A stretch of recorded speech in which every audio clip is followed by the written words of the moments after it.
What's going on, everybody? We're live. Yay!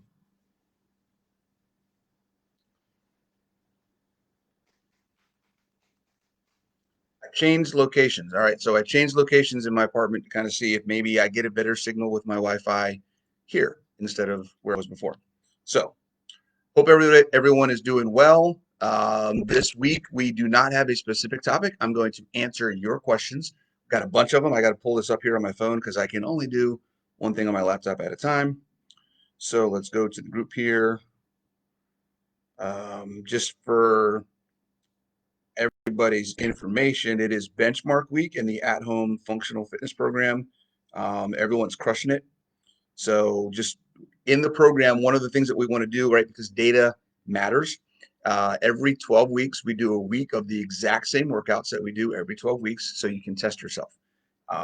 Often we see people get stronger, get faster, are able to do things for longer, improve in the movements that they're doing. There's all kinds of different ways to use these benchmarks to see how we're doing. Hey, look, there's myself going live. Let's see, find the questions. Questions. All right. Hopefully, let's see who we got on. Let's see if we got people watching. Dun, dun, dun. Are the stats working? Hey, Renee, what's going on? Found me. I'm live. We got 6 viewers. All right, sweet. I love it. Remember, when you pop on, say hi so I know you're here. Now that it's working and I can see comments. Here it's raining in Texas, Renee. You guys getting wet down there? Hey, Barb. All right. We're going to start with question numero uno. Sherry, what's up? All right, Sherry, you're the person that I'm going to start with.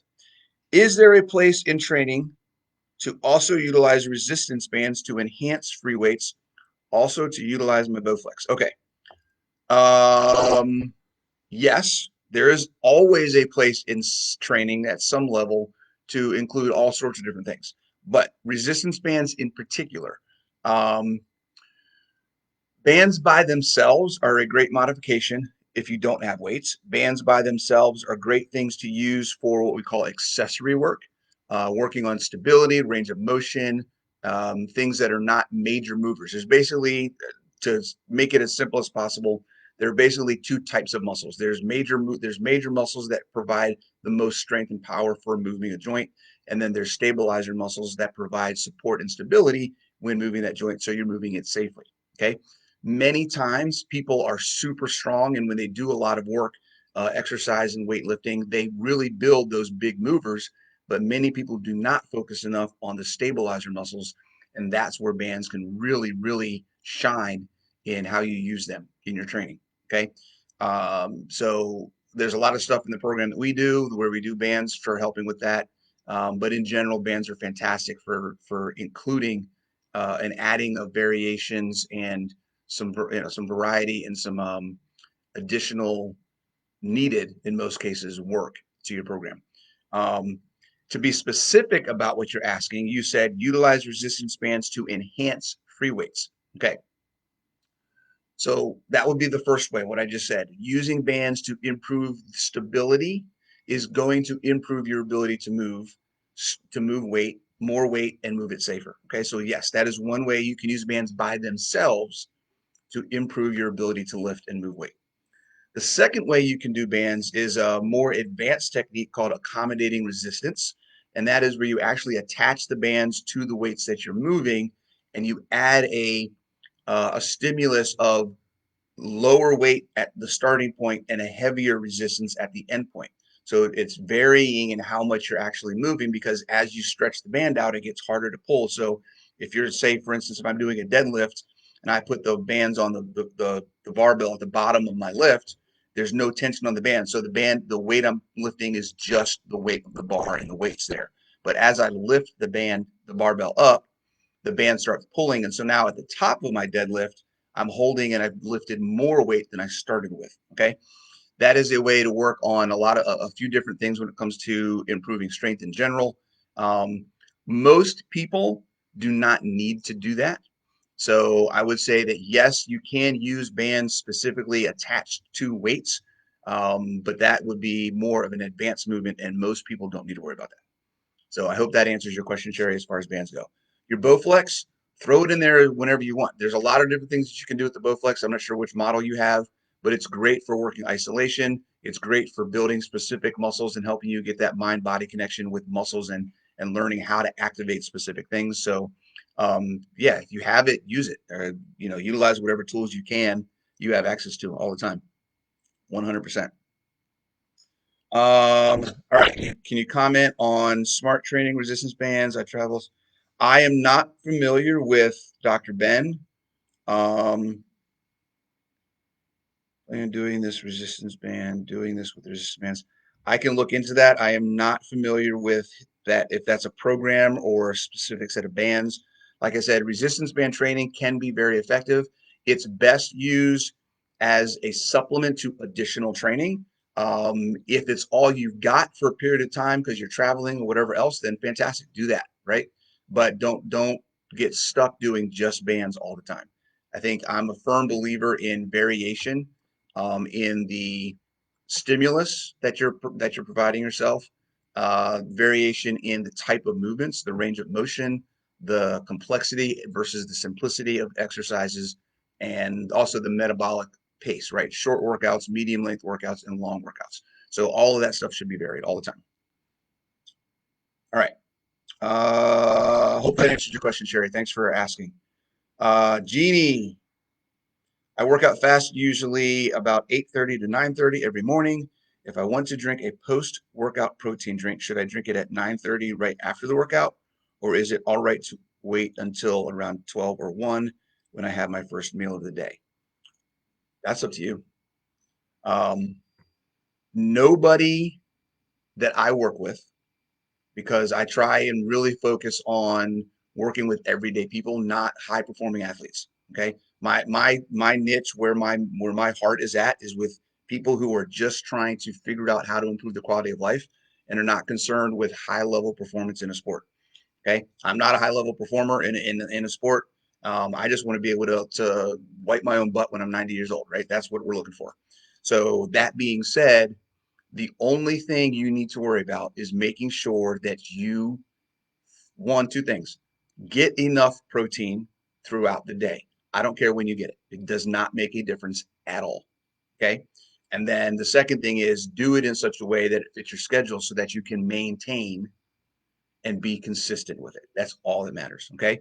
So whether you have it right after your workout, whether you wait until lunchtime, that is completely up to you. Try it both ways. Go a week or two doing it right after your workout every single day and see if you like that. And then do it again for another week or two where you wait and do it with your meal at lunch and see if you like that better. See which one, if you notice a difference in your strength, if how you feel after a workout, if you've lost fat, if you've gained muscle, uh, compare that stuff, guys. You are your own experiment. The only way that you are ever going to know if something is going to work for you is if you try it. There is no right or wrong. There is no best or better. There is what is helping you reach your goal and where are you going. That's it. Okay. So I can't tell you what's going to work. I can give you suggestions and recommendations of what I think may help you move forward, but you have to try it and you have to be your own. You have to be willing to experiment on yourself, guys. You can't mess this up. The only way you can mess it up is if you stop. Okay. If you are always going through the process of experimentation and trying to see what works better, then you're always going to come out on top because you're always eliminating what's not working and adding what's working. So consecutively, consistently, exponentially, the positive increases and you make big jumps over time. Okay. Hope that answers your question, Jeannie. Eat it whenever you want it. Have it whenever you want. Let's see. Equipped with some fresh eggs is awesome, by the way. Let's see. Jennifer, what to do on non-hit days? Good to walk on those days or just rest totally? Again, whatever you want to do. I would highly recommend getting some kind of mobility. I There's also the question of how many days a week are you doing your hit? What other training are you doing? Strength training on different days, things like that. So there's a bigger picture there that I don't have. Um, but again, recovery is important. So make sure that you are getting it, and make sure that you are using that time wisely and not there's absolutely nothing wrong with just taking a day and not doing anything. I do that every once in a while.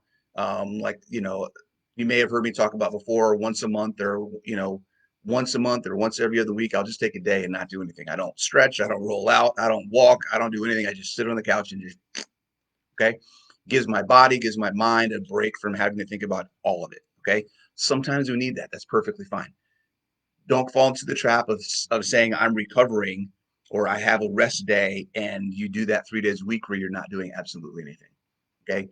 Active rest and rest are two very different things. I recommend at least once every 2 weeks, you have a day or two of absolutely nothing.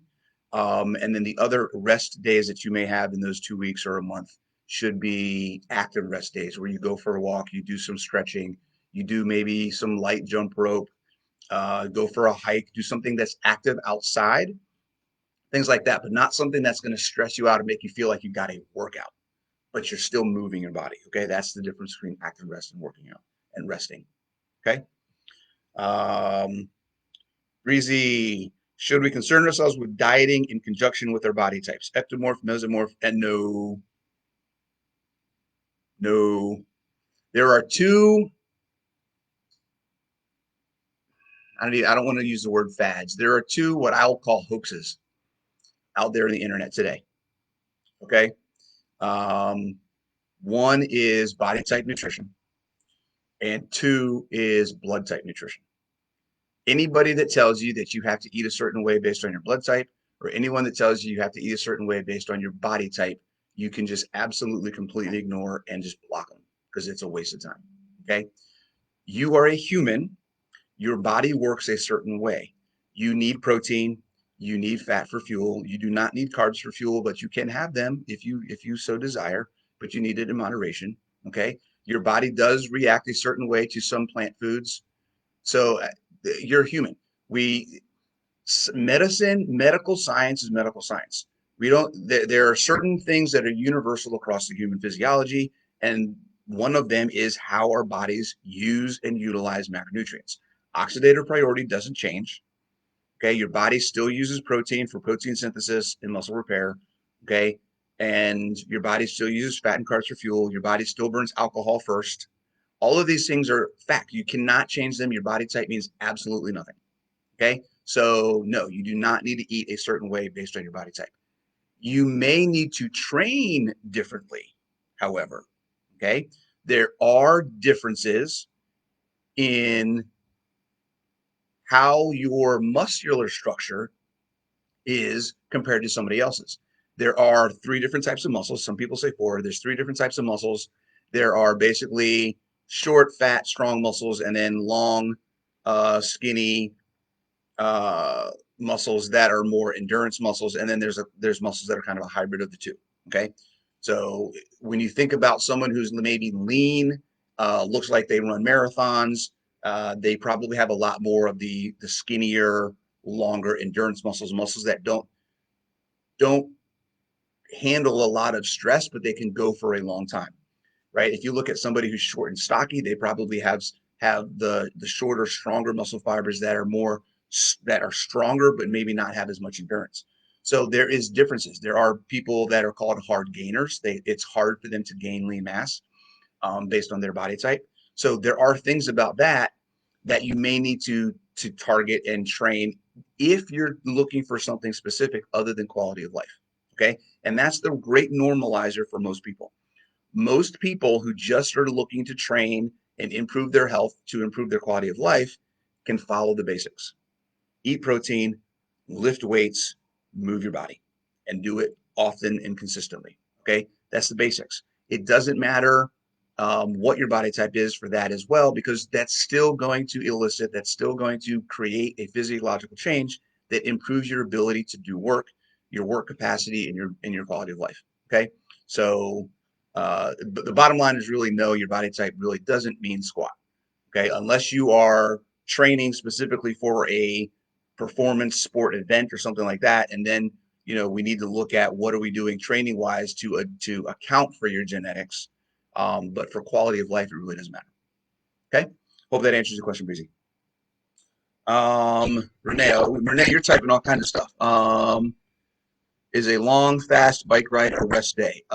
Sarah, possibly compared to the rest of the things you're doing. I don't know what you mean by long. I don't know what you mean by fast. But if you feel like it's not something that is taxing you and it doesn't feel like a workout, it's a stress relief. Think about it as something you're doing to relieve stress, something that you don't feel like your body is working super hard to do.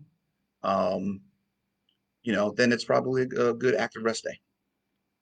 The only way I can eat more protein is by adding protein to breakfast, where I used to get one drink of coffee in the mornings. That's just increased vitamins. Yes, right. So some tips on how to add protein to your day. Right. Awesome, Renee. You gained muscle but lost weight. Hmm. Plants are my food's food. Yes, it is. Okay. Renee's got a question. Renee, you have a star by your name. That means you post a lot. I'm curious, with so many people posting, your opinion on intermittent fasting and egg fasts. You're bad. I kind of know the answer, blah, blah, blah, blah, blah. Also, what supplements do you recommend? Obviously, I'm asking for women, but I see many people taking so many added supplements. Okay. Whoa. Okay.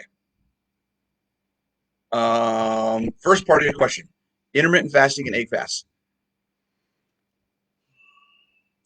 If your goal is to find the most sustainable method of nutrition for you, then it's highly likely that intermittent fasting and egg fasts are not going to be your end solution. Okay. Try it, play around with it, see what happens, see how your body reacts. Uh, to me, that is something that is more of a short term tactic than it is a long term solution. Okay. Uh, Egg fast in particular, I don't know anybody who's going to last very long and be able to sustain just eating eggs all the time. As a short term thing, fantastic. Go for a week and eat nothing but eggs, see what happens. You're going to probably see some interesting changes. Um, Same with intermittent fasting. Give it a shot, see how it works. It is possible people have been successful implementing intermittent. Say that 10 times fast. Implementing intermittent fasting into their lifestyle and maintaining it for long periods of time. But here's the problem: intermittent fasting is like I said, it's a tactic that has a specific goal of fat loss for most people. Most people do intermittent fasting so that they can lose fat, right? Wrong mentality. Your mentality should be, how do I improve my quality of life? How do I get stronger? How do I build lean mass? If you do that, you're going to lose fat. All right. So when you focus on a tactic to reach a specific goal that does not affect quality of life, losing fat is not going to affect your quality of life, guys. If you think it is, it's up here. Okay. Getting stronger, being able to do more and participate more in activities and function safely and have energy to do things, that's going to improve your quality of life. And in order to do that, you need muscle, you need lean mass, and need to be able to train your metabolism, right? Your metabolic capacity to do activity. Okay. So intermittent fasting has the problem of people tending to, over time, tailor down how much they're actually eating in a day.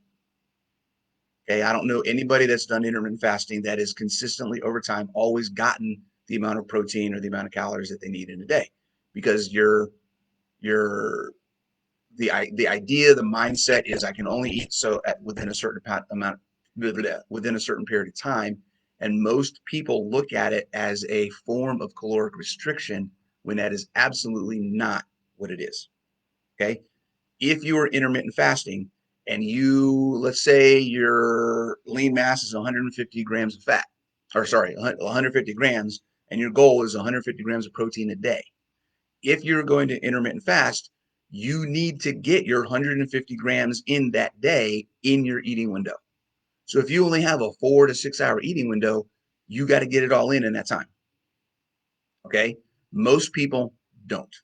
And most people end up having a long-term negative net effect because they end up starving themselves and not getting enough food. So I think for short term, to try it out, see how it works, maybe have some short-term goals that you want to use it as a tactic to get to. But the solution for improving your quality of life is going to be, I guarantee it, more protein and lift weights. Okay, that's it. All right, second question, supplements. Um, There are a handful of supplements that I recommend everybody take. Um, I personally, I'll just give you what I take, okay? And you guys can take this for what it's worth, see if it works for you. I do Element electrolytes. I do 3 packs a day, okay? I do uh, Puori. I think it's Puori. I think is it used to be crap. I forgot what they used to be called. I forgot what they used to be called, but they have a bunch of stuff. They're based out of I think Sweden or something like that. Puori supplements. They have magnesium, zinc, vitamin D, fish oil, and that's it. Magnesium, zinc, vitamin D, fish oil. Yep. And then I do beef liver capsules. I do less than what's recommended. So the recommended dosage on the capsules, I do the Vital Proteins beef liver capsules. The recommended daily amount is four capsules. I just do 2 with the other stuff that I do. Um, So I like Element. I like Relight. So Renee has a good point. I like Relight a lot. The flavor is great. The thing I don't like about Relight is it tends to be granular and grainy and not all of it dissolves. Element. So I don't know if you guys have a Soda Stream, but I'll tell you what, Soda Stream with Element is the bomb, right? I do 1 pack in one of these. So I put my water in, I put it in the Soda Stream, I get the carbonation in there. I put my Element in there, I close it up real quick because the Element makes it fizzy. And then I let it sit it in the fridge or put some ice in it. This is fantastic. I do 3 of these a day. Fantastic. Awesome. If you're ever wondering how to replace sodas in your life, get some Element, get a Soda Stream. 110%. Okay. So those are the supplements I do, guys. If you feel like you got other ones you want to do, again, you are your own experiment. Give it a shot. See how it works. Okay. All right. What else we got here? Sarah, why am I so much stronger at deadlifting than overhead or front squats?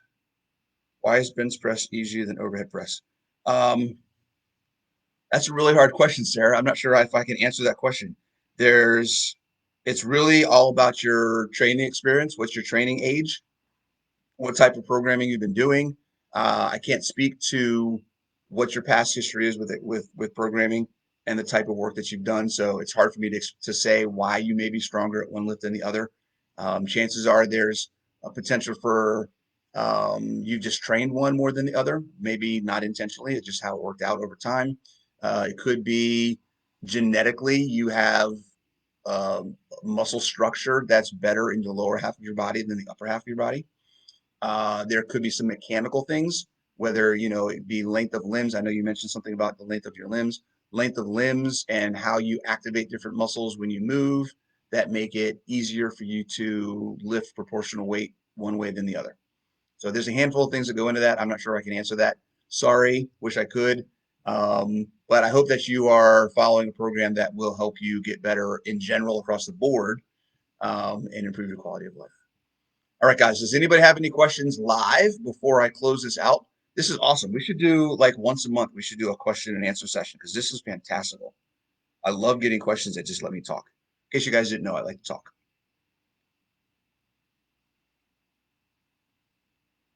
Any other questions? No questions?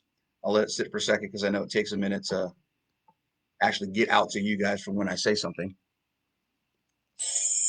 Ooh, you hear that? Psst. All right, guys, have a fantastic evening. I will see you guys next week. As always, if you have any questions, please ask in the group. I love hearing how things are going. Guys, post, post workouts. I want to see you guys working out. I want to see you guys moving. I want you to share so other people can see you guys moving so they can get motivated to move. Please, please, please post. All right. Take it easy, guys. Talk to you soon.